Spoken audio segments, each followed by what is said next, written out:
Hello everyone.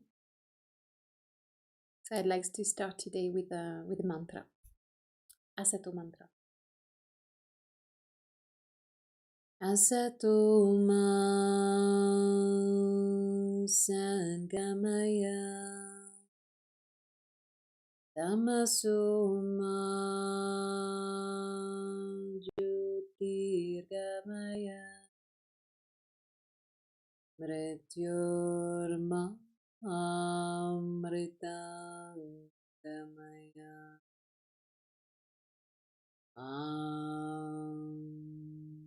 Shanti, Shanti, Shanti.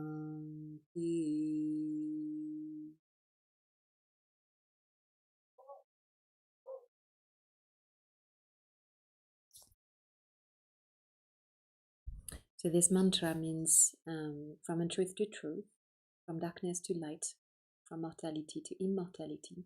May we all know peace. And we say Shanti means peace 3 times, and for ourselves, 1 for the people we are around, our teacher, and 1 for the rest of the world. So welcome everyone. For those who don't know me yet, I'm Claire. I'm a Yoga Nidra teacher and a counselor in Ayurveda. Ayurveda is the traditional medicine from India. And I'm also passionate about the moon and about Jyotish. Jyotish, that's Vedic Astrology, and that means the science of light.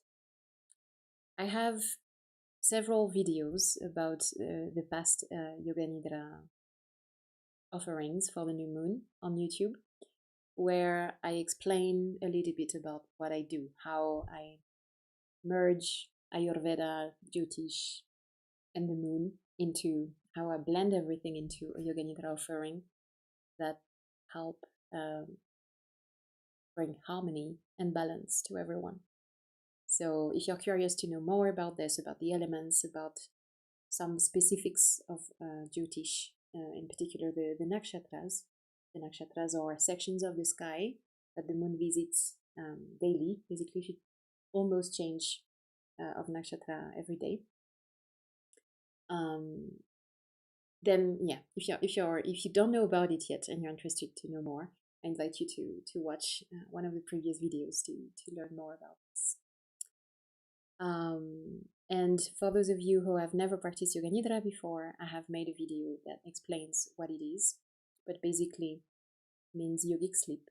And it's not only a relaxation meditation technique, it's actually a technique that allows us to reprogram ourselves. And we do this by using a sankalpa, which is a vow aligned to our highest truth that is very deep to our heart.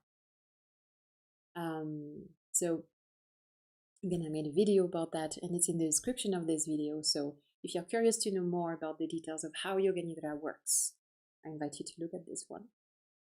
But today, the structure of the circle is we're going to talk about the theme of this last new moon, which was also a solar eclipse.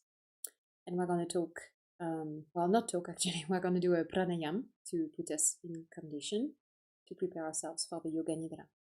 And then for the members of Mosqoy, which is my membership, and you can find the details about this one as well in the description, we'll start a Yoga Nidra, and then we'll have an opportunity to share in the circle.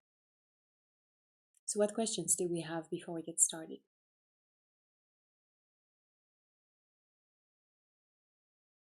Nothing so far?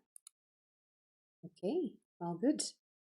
So then we'll go with the theme of this last new moon. So this new moon happened to be also a solar eclipse. And it happened on Sunday. Typically, Yoga Nidra is a good practice to have when you're ready to set an intention for the cycle. And the new moon is not exactly that moment. The new moon is a moment where you pause, you stop, and then you allow intention to grow. So a few days after is ideal to set intentions for the lunar cycle. And this is why I'm offering the practice today.